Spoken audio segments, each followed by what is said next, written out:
کافی دنوں بعد میں دوبارہ اس کے پاس گئی. وہ پہلے سے بھی زیادہ بجھی بجھی تھی. اس بار اس نے مشہود کے بارے میں کوئی بات نہ کی. اس کے بعد میں نے مشہود بھائی سے بات کی. ان سے کہا کہ آپ آئمہ کا خیال رکھا کریں. وہ سارا دن اکیلی گھر میں پڑی آپ کا انتظار کرتی رہتی ہے اور آپ رات کو آ کر سو جاتے ہیں. اس کو کہیں گھمانے پھرانے بھی لے کر نہیں جاتے. انہوں نے میری بات غور سے سنی اور اس کے بعد وہ ہر جمعے کو اسے باہر گھمانے پھرانے لے کر جانے لگے. شادی کو 5 برس کا عرصہ گزر جانے کے باوجود ان کے یہاں ابھی تک کوئی اولاد بھی نہ ہوئی تھی. ایک دن احمد بہت پریشان گھر میں داخل ہوئے کہنے لگے، کیا تم آئمہ بھابی کے پاس جاتی ہو؟ تم نے وہاں کوئی خاص بات نوٹ کی ہے؟ میں نے بتایا کہ کوئی ایسی بات نہیں دیکھی، سب معمول کے مطابق تھا. کیا کوئی پریشانی والا معاملہ ہے؟ کہنے لگے ہاں، پریشانی والا معاملہ تو ہے. مشہود جیسا سمجھدار اور صابر آدمی بیوی کو طلاق دینا چاہتا ہے. وہ بہت پریشان ہے. تم ذرا آئمہ بھابی کے پاس جاؤ اور پتہ کرو کیا بات ہے. دوسرے دن میں آئمہ کے پاس گئی. وہ بنی ٹھنی اور بہت خوش نظر آ رہی تھی. ہلکے میک اپ میں جیولری پہنے بہت حسین لگ رہی تھی. اس روپ میں آئمہ کو دیکھ میں خوش ہو گئی کہ چلو وہ پھر سے اپنے گھر میں سیٹ ہو گئی ہے. پچھلے دنوں تو بہت بدحال لگتی تھی.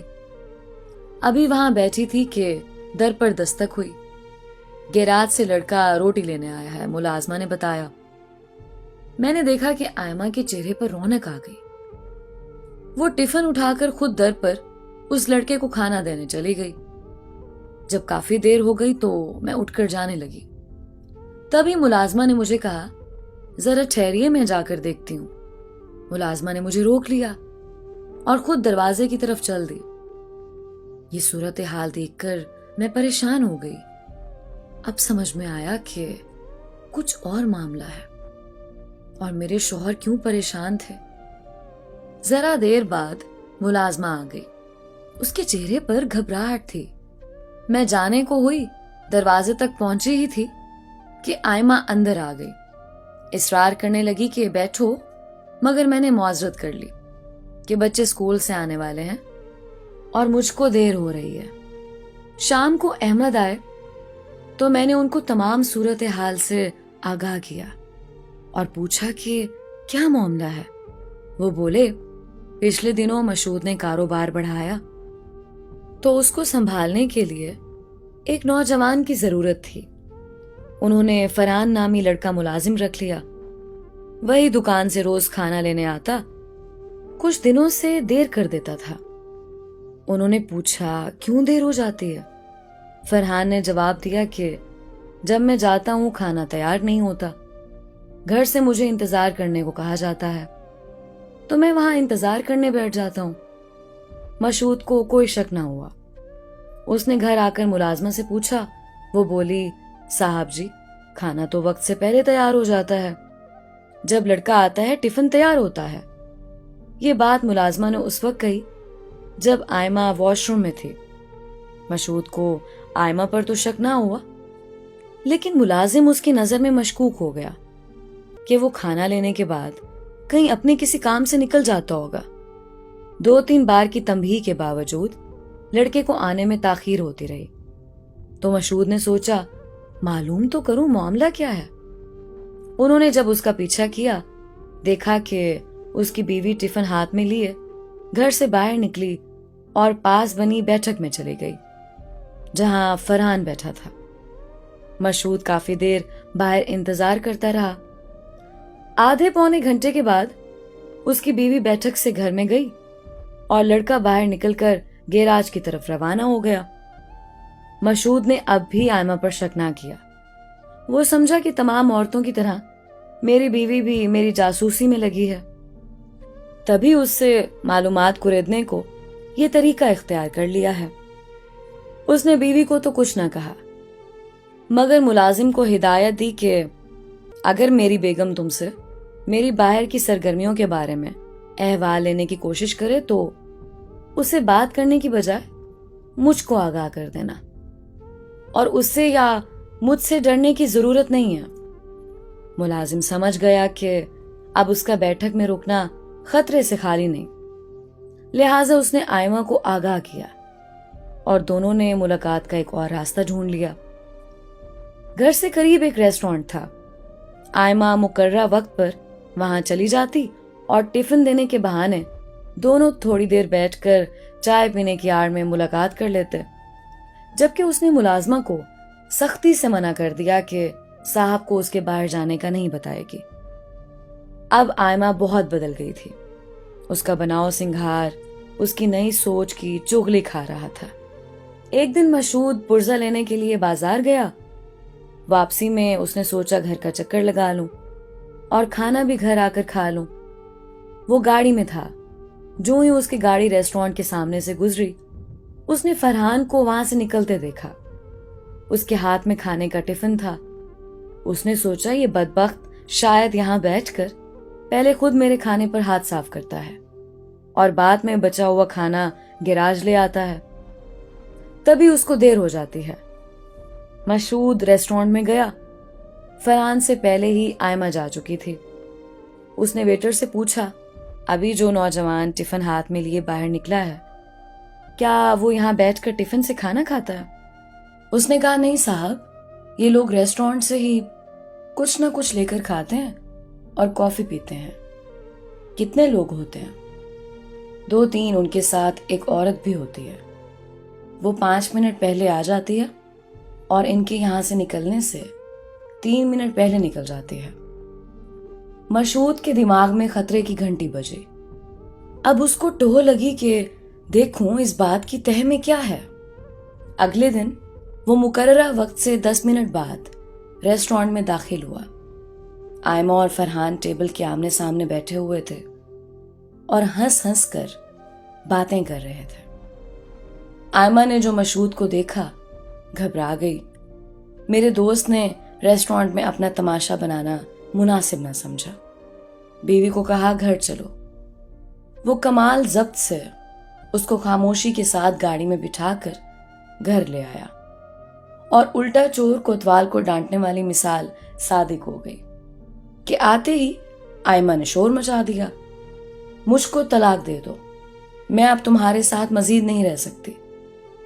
اس سے پہلے کہ وہ بیوی سے کچھ پوچھتا، آئمہ ہی اس پر برس پڑی۔ وہ بولا، ابھی تو میں نے تم سے کچھ بات نہیں کہی اور تم طلاق مانگنے لگی، جبکہ پہلے تو تم کہتی تھی کہ میں تمہارے گھر سے مر کر ہی نکلوں گی، اور اب یہ بات کہہ رہی ہو۔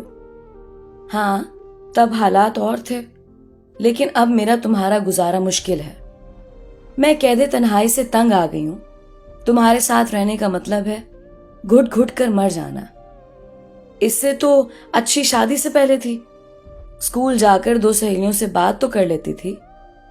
گھر میں تو اب مجھے لگتا ہے کہ میری شادی تم سے نہیں بلکہ اماں رحمہ سے ہوئی تھی کہ سارا دن ملازمہ ہی کا منہ دیکھتی رہتی ہوں۔ مشہود نے اس کو ڈانٹ کر چپ کرا دیا۔ اس وقت تو وہ چپ ہو گئی، لیکن دل سے علیحدگی کا خیال نہیں نکالا۔ تبھی روز روز کا جھگڑا رہنے لگا۔ زندگی کا مضبوط بندھن اعتماد کے آئینے میں عکس ثبت کرنے کا نام ہے۔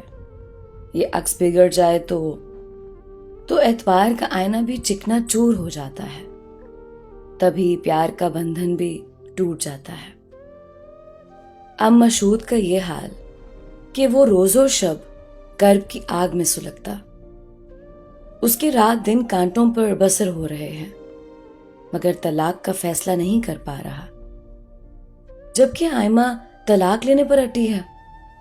مشہود جانتا تھا جب وہ گیراج میں ہوتا ہے اس کی بیوی فرحان سے ملتی ہے، تبھی وہ کرب کا شکار ہے۔ احمد نے کہا، میں نے مشہود کو بہت سمجھایا کہ وہ تم سے عمر میں کم ہے اور یہ اس کا جذباتی فیصلہ ہے۔ کچھ دن ٹھہر جاؤ، وہ تم سے طلاق لے کر پچھتائے گی اور تم اس کو طلاق دے کر پچھتاؤ گے۔ وہ میری وجہ سے رکا ہوا ہے، اب تم بتاؤ تم کیا کہتی ہو؟ میں نے حالات کا اندازہ کر لیا اور کہا احمد آپ ان کو نہ روکیے، کیونکہ آئمہ اب ان کے گھر میں نہ ٹھہرے گی۔ فرحان نے اس کا دماغ خراب کر دیا ہے، وہ اب مشہود بھائی سے وفا نہ کرے گی۔ بہتر ہے کہ مشہود بھائی اس کو طلاق دے دیں، ورنہ وہ خدا نہ خواستہ ان کو نقصان نہ پہنچا دے۔ چند دن میں میرا خدشہ درست ثابت ہوا۔ آئمہ اور مشہود کا اکاؤنٹ مشترکہ تھا۔ اس نے فرحان کے ساتھ مل کر نقدی، زیورات، گھر کے کاغذات اور قیمتی چیزیں غائب کر دیں۔ اب پانی سر سے اونچا ہو گیا تھا۔